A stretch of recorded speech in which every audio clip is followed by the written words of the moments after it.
Hiya folks, Jake here. So what you're about to see is an adaptation of a panel I recently hosted at MomoCon called The Queerness of Bob's Burgers. Though certain issues I encountered during the presentation meant I would not be able to upload a recording of it to the channel. For more info on that, check out my full convention recap. However, this is a topic I feel very strongly about, so with the encouragement and support of my friends, I have tried adapting it into a video to share with the masses. It's a little different than my usual output, but I hope y'all enjoy.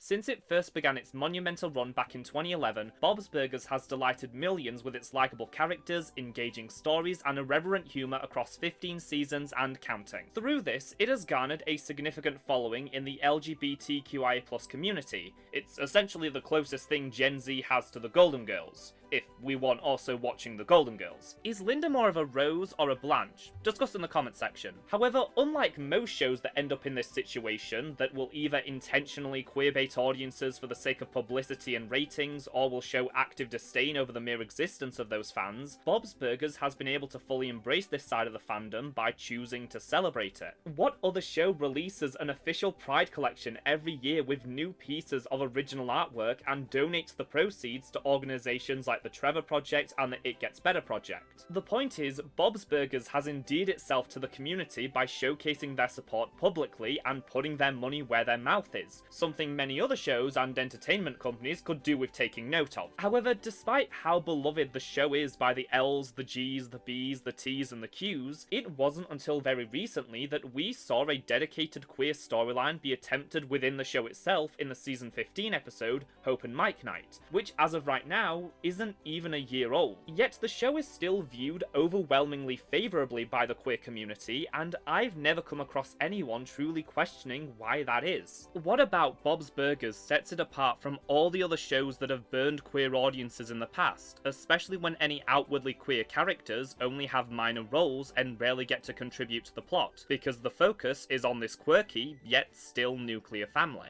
That's why I'm here to talk about how the relationship between Bob's Burgers and its LGTV audience has developed over the years to discover what about the show is so irresistible to queer folk. So, without further delay, why do the gays love Bob's Burgers? Besides the obvious. Part 1. Punching up.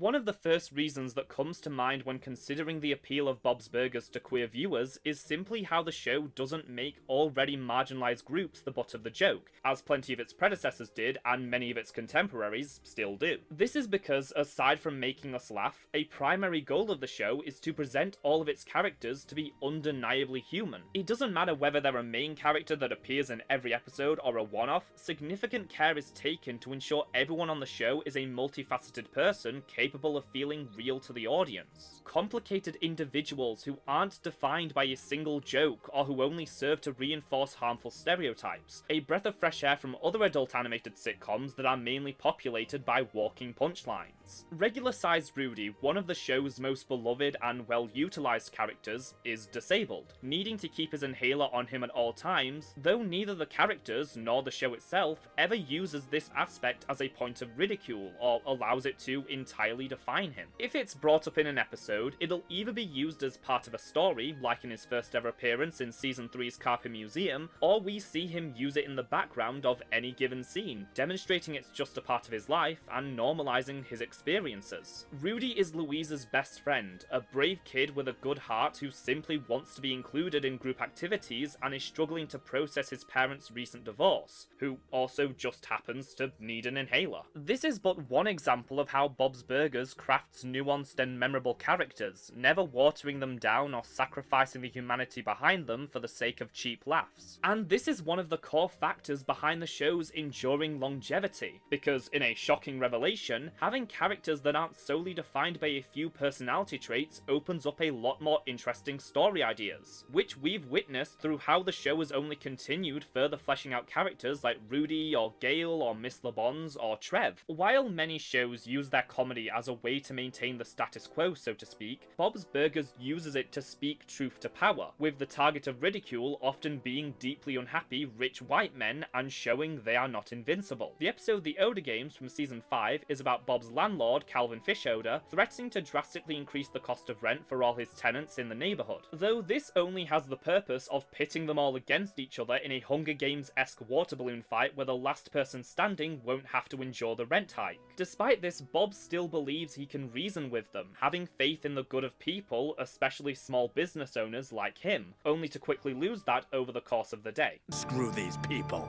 Good news, Mr. Fishoder. You got me in your balloon fight, and I'm gonna win it. You hear that? The episode is a microcosm of how the only goal of the rich and powerful is to continue dividing the middle and lower classes, constantly using their vast resources in an attempt to turn them against each other, because if they are kept isolated and selfish, it doesn't give them a chance to mobilize in order to take back that power. And one of the ways they do this is by dangling the prospect of financial security in front of them, spreading the idea that it isn't the 1% hoarding all the wealth that's keeping them in poverty, it's other poor people, which leads to class traitors ready to throw everyone else under the bus for the false promises that if they do, they'll be rewarded with prosperity. This is the role Jimmy Pesto plays in the episode, hampering any attempt Bob makes at trying to unify everyone again for his own selfish gain. But the episode is about reinforcing class solidarity, and after a rousing speech from Linda brings everyone to their senses, they refuse to continue taking part in this charade, standing together until their demands are met. It showcases the power of community, the power they don't want us to know we have. Messages like this are especially powerful for queer people because it heavily relates to what we as a community are going through currently, with our rights to simply exist in the world seeming to be constantly under attack by people who want to make us think they have all the power, which they are doing by literally trying to divide us, singling out certain groups, specifically trans people, and attempting to remove them from society. But Bob's Burgers shows us that only by standing together will we be able to enact meaningful change. The series has been able to develop such a diverse and interesting cast because it is an unashamed celebration of the eccentric and unique, relishing in anything offbeat and never casting judgment on something for being different. Watching Bob's Burgers can prove to be a very affirming and warm experience because it serves to encourage everyone to be their weird and wonderful selves, showing that whoever you are,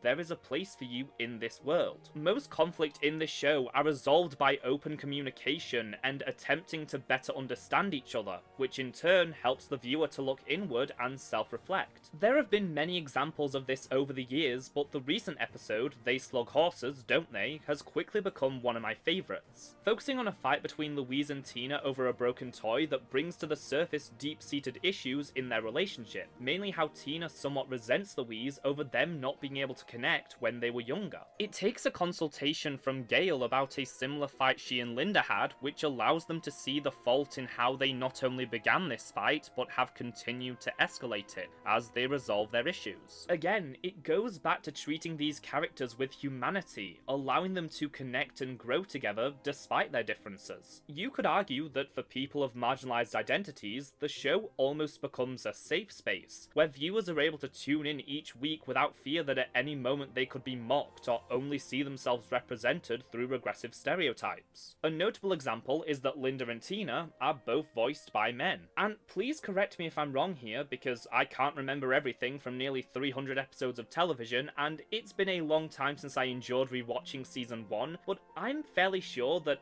unlike pretty much any other piece of media that also does that, there has never been a moment where they are misgendered for the sake of an easy joke. Because the writers of course actively choose not to stoop to that level, but they also understand that doing something along those lines would undermine the work they put into building these characters. This also links into the general tone and themes of the show, which is all about persistence in the face of adversity, something naturally best explored via the Belcher family and their dynamic.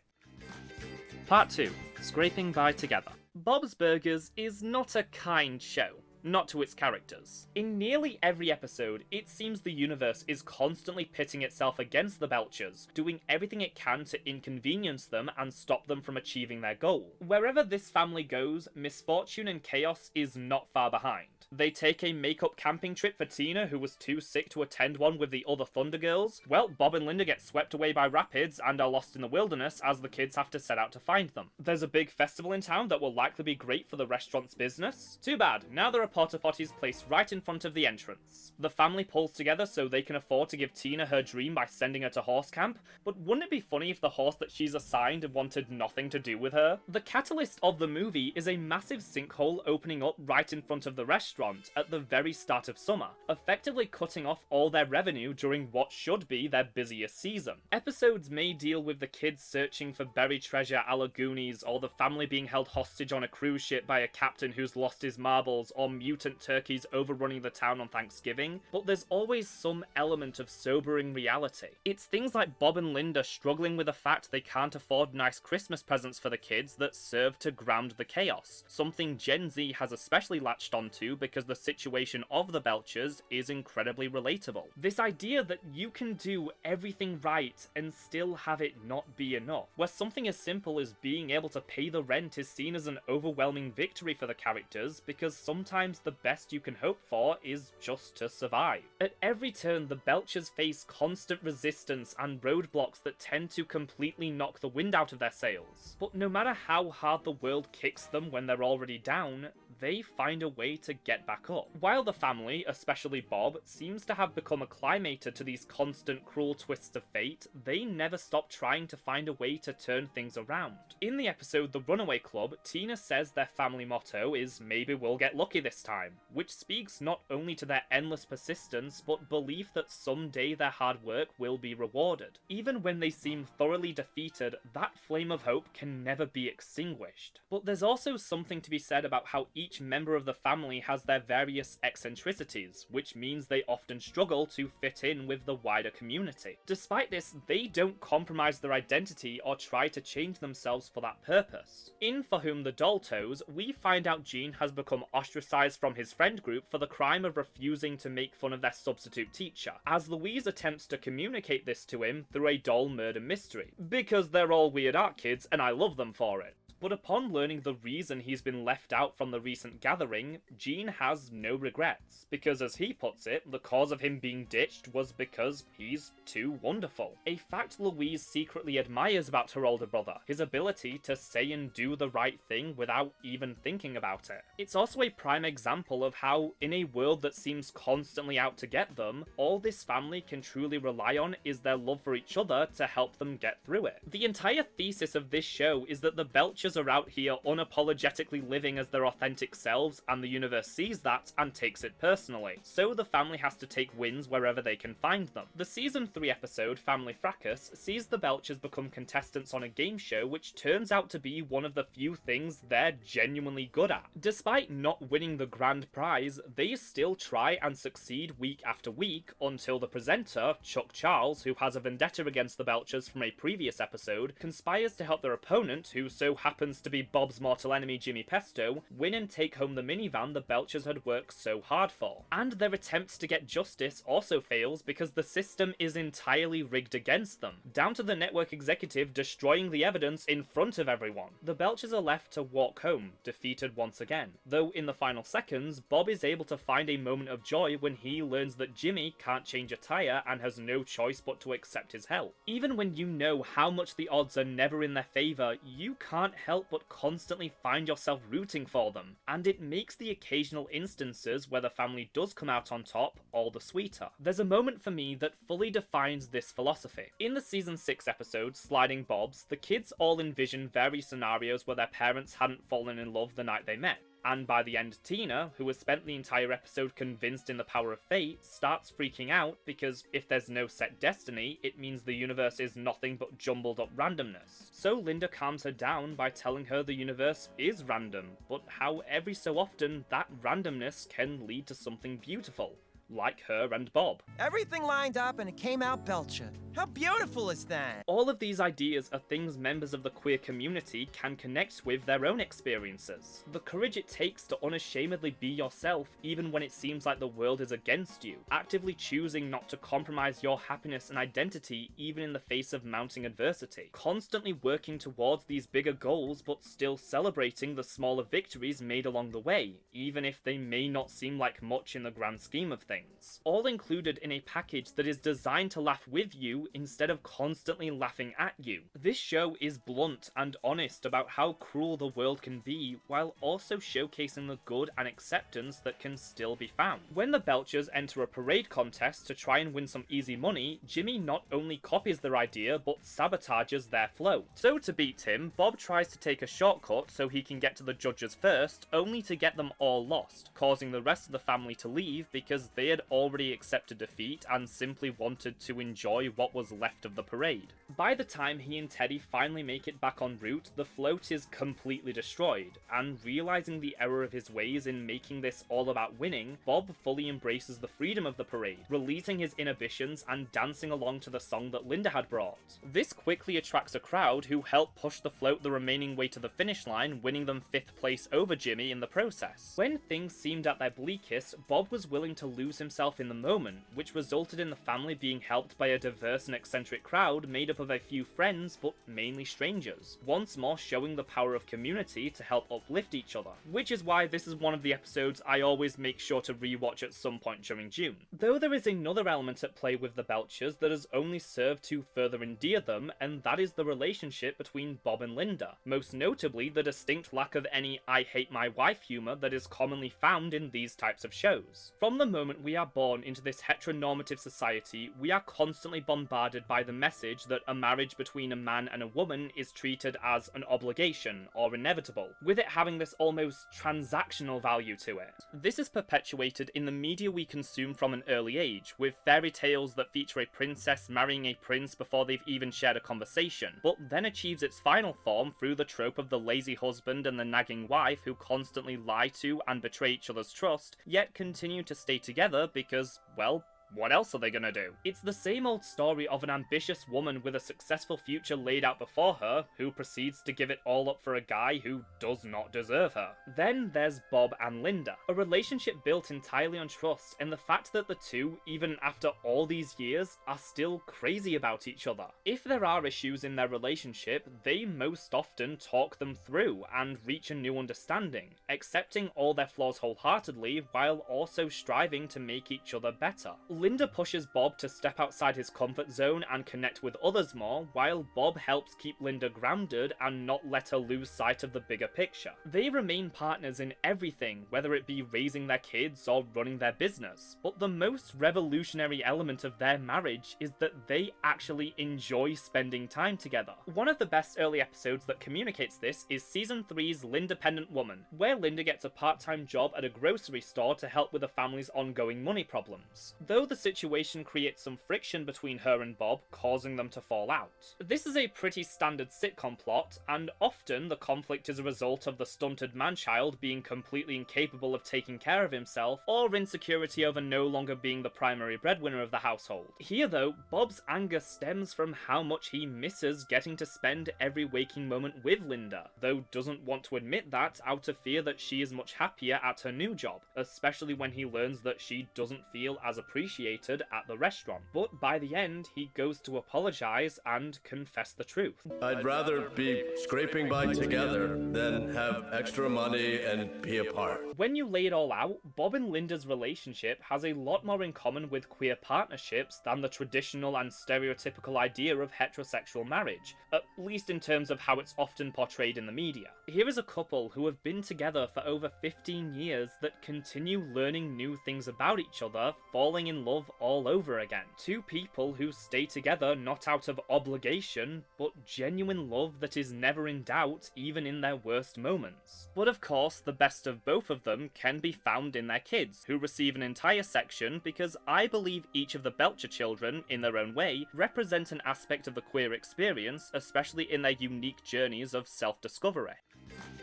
Part 3. The Kids Explore Identity. Because of how often they are presented as a well-oiled machine, it can be easy to overlook how drastically different Gina, Teen, and Louise are from each other. Between the three of them, there is only about a 4-year age difference, which doesn't sound all that extreme, but remember that to a child who is constantly growing and trying to figure themselves out, even a year can seem like worlds apart. So for this section, I want to analyse each of them individually to examine how they discuss themes of identity and especially the exploration of gender. And we're going to go from youngest to oldest, starting with Louise. The rebellious 9-year-old who constantly grapples between her own self-interests and a strong sense of justice. Easily the most misunderstood of the trio, mainly due to her tendency to express herself in destructive and offbeat ways. As mentioned previously, she concocted an entire dollhouse murder mystery as a method of apologising to her brother. Louise makes an effort to keep her emotions close to the chest, showing her love for others through actions more than words. The beauty of a Louise episode is how they often contain a surprise twist where the audience learns this seemingly selfish thing she was doing was actually for an entirely noble cause, or was the result of some hidden insecurity bubbling to the surface. A fantastic Louise episode I really think is not discussed enough is Season 9's If You Love It So Much, Why Don't You Marionette? Where the kids all attend a marionette puppet show as part of a school trip. However, the show is quite boring, with the main performer, Esther, seeming standoffish and uninterested. Eventually, Louise learns that when Esther was younger, she had this dragon puppet called Vladicus that was the star of the show, until one day she stopped using him. So Louise steals the dragon and takes it on stage for a confrontation, learning that as Esther got older, it became harder to make the puppets feel alive as they stopped speaking to her. This strikes a chord with Louise, as at the beginning of the episode, we saw her struggling to use her imagination, unable to come up with a story while trying to play with her toys, sending her on a spiral as she questions if this is just something that inevitably happens to everyone. So that's what happens? People put away their favorite puppets? Or kids just stop playing with their toys? It just goes away? Well, maybe it didn't have to. I mean, maybe it only goes away if you let it. But what happens when Louise's issues go much deeper than growing up or needing to make amends for something she did? What happens when Louise questions her entire being, having to confront what being a girl means to her when she begins feeling like she's doing it wrong because she doesn't quite fit in with the other 9-year-olds? That's the focus of the Season 12 episode, Manic Pixie Crap Show. Louise has to meet her once creepy stalker enemy, later turns sort of friend Millie, in the park because she owes her a favour. That favour turns out to be participating in the Pixie Princess Promenade, where children take part in a game in the park where they are gifted a plastic wand at the end. Though Millie was banned after she got too aggressive last time, and now forces Louise to play along to obtain the last coloured wand she needs to complete her collection. Louise is naturally horrified and very much against this, making her discomfort with this whole situation very clear and doing whatever she can to get this over with as quickly as possible, leading to her and Millie on the run with a bunch of stolen wands along with 3 other girls. After telling all of them they've been brainwashed, Louise convinces them to throw the wands in the pond to make a statement before Tina and Jean stop them at the very last moment. With no more excuses, Louise reveals what's really going on, asking Tina why she doesn't like all this stuff that other girls do. Well, why? Why don't I like it? Why have I never liked any of this stuff? What do you mean? I mean, I don't know. Is something wrong with me? Am I not being a girl right or something?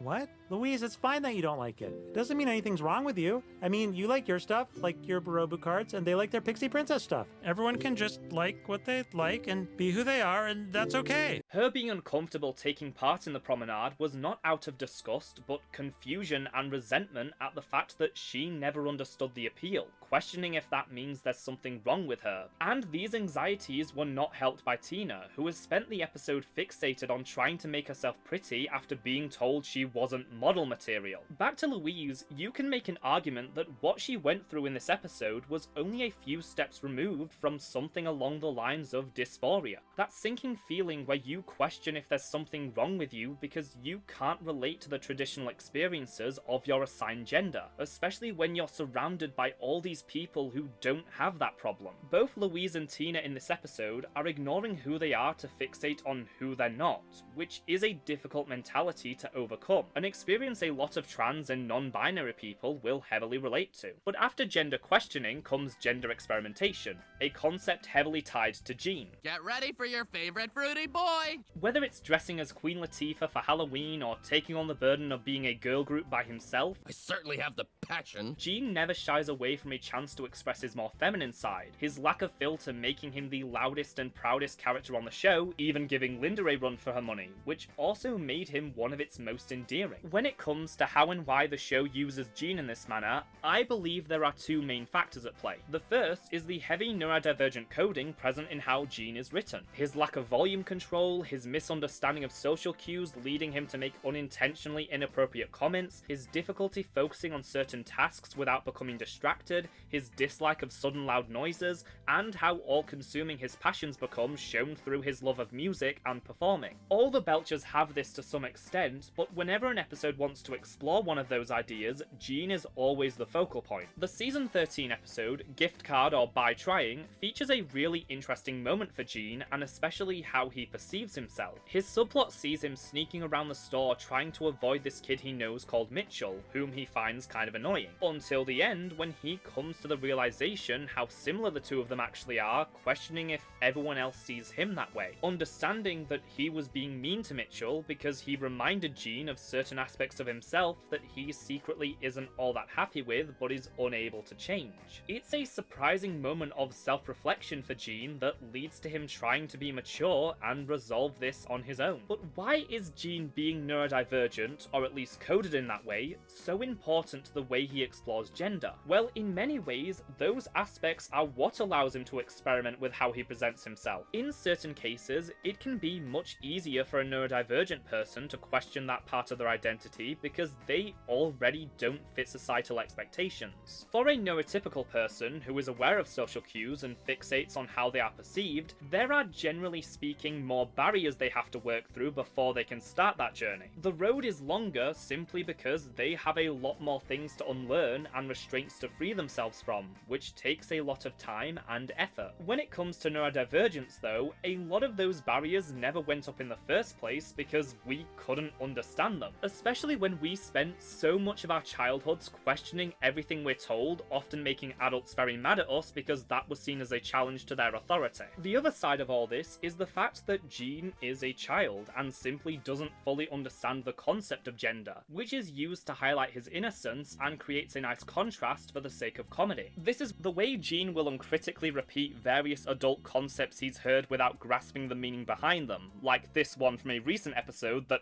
always kills me. It's just a beta with no back end. Excuse me, our father's a beta with no back end. Catches me off guard every time. But yeah, when Jean is saying all this stuff and talking about how stretching his legs is gonna help him with childbirth later in life, it's signaling his lack of knowledge that he fully believes that everyone shares the exact same bodily functions. They're funny non sequiturs, but I also can't help but find something beautiful in these moments, because it's pretty much saying in a sense that Jean can be whatever he wants to be or however he feels, which is likely why a lot of fans headcanon him as gender fluid. But it also speaks to what great parents Bob and Linda are. They have always been encouraging towards these aspects of their son, and it's their support and unconditional love towards Jean that has given him that freedom, fostering his creativity and raising him to always be proud of the person he is and whoever he might be in the future. Which brings us to the eldest of the Belcher children, Tina, who is perhaps my favourite character on the show because she, especially in the more recent seasons, always gets the best episodes. Being the most socially conscious of the family, Tina's emotional conflicts tend to be some of the more complex, having to deal with constant judgment and ridicule from her peers as well as her teachers. Like all of the Belchers, Tina is wholly authentic in everything she does. She has an incredibly strong moral compass and is never afraid to show others how deeply she cares, whether it's her blossoming career in journalism, her role as hall monitor, or her loyalty to the Thunder Girls. However, unlike Linda and Jean, Tina's authenticity directly makes her a target for the other kids, mainly Tammy, who constantly tries to humiliate and make her feel bad about herself. In this whole analysis, Tina represents the idea of feeling out of place. She's an awkward teen with all these new, overwhelming feelings she doesn't quite understand, doomed to chase after a crush who is consistently cruel to her, and at times, it can feel like this is how the rest of her life is going to be. Tina's day-to-day day is a myriad of unbelievable highs and crushing lows, often in quick succession. But as is the Belcher way, Tina doesn't want to compromise her identity or morals for the sake of fitting in, despite how tempting that can often be. I think my favourite Tina episode of the whole series, at least currently, is season 13's These Boots Are Made for Stalking, where Tina becomes fixated on a group of teens who begin frequenting the restaurants and are completely different from everyone at her school. Tina wants to try and impress them in the hopes of making a connection, an idea we've seen in previous episodes where she wants to find or form a close-knit friend group, but the vast majority of people she hangs out with are kind of,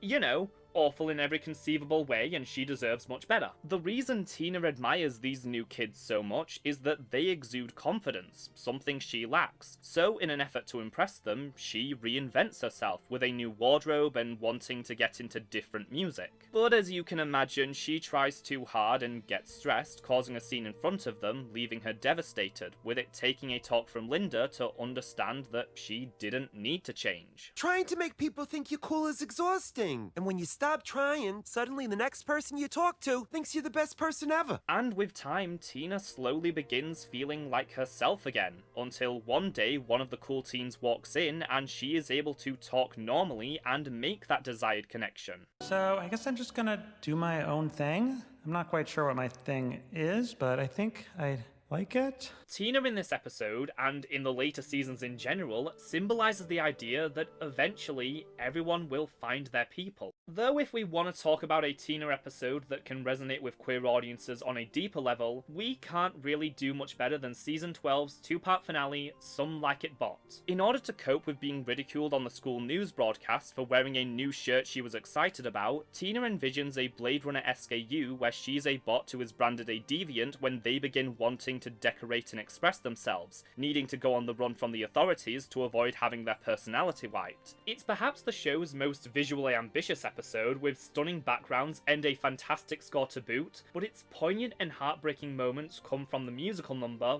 What If They're Right, where Tina questions if maybe it's her that's the problem, wondering if she'd be better off giving in and allowing herself to be erased. It's one of the most painful moments of the entire show, especially with the visual of the authorities shooting at the windows, causing them to crack as Tina's reflection becomes fragmented. But this is a struggle a lot of people in the community have to go through. When you're attacked from all possible angles, those words and lies can work their way into your brain until you find yourself starting to believe them, and trying to pull yourself out of that is such an overwhelming challenge. The ending of the episode sees the family try to convince Tina to abandon her plan of destroying the touchscreen used in the news segment that's been making fun of her and everyone else at school, as once again, it's Linda who finally gets through to her. Maybe it would be easier to have a machine that would wipe us so we'd never do anything that would get us judged again. But if we did, then we'd also be wiping out the part that gives us moments of being brave and expressing ourselves. Sometimes the things you do that make you vulnerable, they wouldn't mean as much if everyone just loved everything. God, this whole special is just so good. Part 4. Sometimes there are actual queer characters. I've talked a lot about the main characters and the way the writing is accessible and welcoming to queer audiences, but none of that takes into account the fact there are people in the show who are openly queer and appear semi-regularly. The first attempts Bob's Burgers made to include LGBTQIA+ representation was in the season 1 episode, Sheesh Cab Bob, and like most everything else in season 1, it could have used some improvement. There's kind of a mix of positive and negatives as to how the trans characters are presented in this episode. Bob is immediately welcoming and openly accepting towards them, quickly developing strong friendships within the community, which is notable because it's Bob. The guy does not like meeting new people. And even in season 1, the writers took that same care to ensure the characters in the show were treated with dignity and felt human. However, you can see that a lot of these characters were designed with this incredibly regressive idea of trans women, and there are several lines and jokes that have aged like milk and go along with the far more mean-spirited sense of humour this run of episodes had. But it's here the show introduces us to the legendary Marshmallow, perhaps the most famous character from the series beyond the main cast. Despite only appearing in a handful of episodes and not receiving a spotlight until 14 years after her introduction, which we'll get to. But across all her appearances over the first 250 episodes, we learn very little about her. During these years, what truly mattered was her friendship with Bob. As established, Bob is not a people person. He's happy to stay back in the kitchen while Linda works the counter. Again, because they perfectly balance each other out. Marshmallow is one of the few exceptions to this. Each time she enters the restaurant or the Belchers happen to run into her somewhere, Bob is always the first to greet her, and she becomes very close with pretty much the entire family, often helping them out in any way she can. For instance, in the parade episode, she is the first one to offer to help push Bob's float to the finish line. There is such a deep respect and love between Marshmallow and the Belchers, though during these seasons, the show wasn't all that interested in exploring her. And because she originated from season 1, there was always that aspect that she was still very much an example of harmful tropes that were present back in the episode she was created for. Then in season 8, we were introduced to Nat Kinkle, a lesbian limo driver who helps the family get revenge after Tina has her heart broken, and from there continues to make regular appearances as yet another close family friend. The kids all especially admire Nat, often turning to her for advice or if they need help. With Nat having a lot more chances to contribute to the plot, we quickly gain a lot of details on her lore, mainly how she lives quite an adventurous life, giving her many surprising connections. No matter the situation the Belchers end up in, she always seems to know someone who can help, with my favourite example being in The Ring, but not so scary, where she gets the kids into a water park after closing to look for Bob's anniversary present for Linda, which they lost earlier that day, but then also gets her old swim team to help out in the search. Tracy, looking good. Simone, sup. Janet, love the new wetsuit. Leslie, I still have your Tupperware. Sorry about that. Carol, still mad at you. Denise, also sup. This is, wow. Thanks. Why are you doing all this? I'm a big fan of Linda's, Bob. And your kids aren't so bad either. What's special about Nat is that the show makes it clear that she has an active love life, which has always been a problem with gay recurring characters. The idea that they existed only as emotional support for the straight main characters, never alluding to the fact that these people had off-screen lives and might be having relations with other people? So in season 10, Bob's Burgers gave us the episode Just the Trip, where Nat invites the Belchers on a road trip to visit her ex-girlfriend's animal sanctuary to return one of their pet snakes, reuniting the pair called Adam and Steve, though it's clear that Nat herself isn't exactly over the relationship. Yet, disappointingly, the episode isn't too concerned with that, as it mostly focuses on Bob's hatred of road trips and everything going wrong for the family until the very end. So while the show had improved in giving its queer characters more spotlights, it is still always a background element to the Belchers' antics, which is a trend we also see in the big two-part Christmas special, The Bleakening,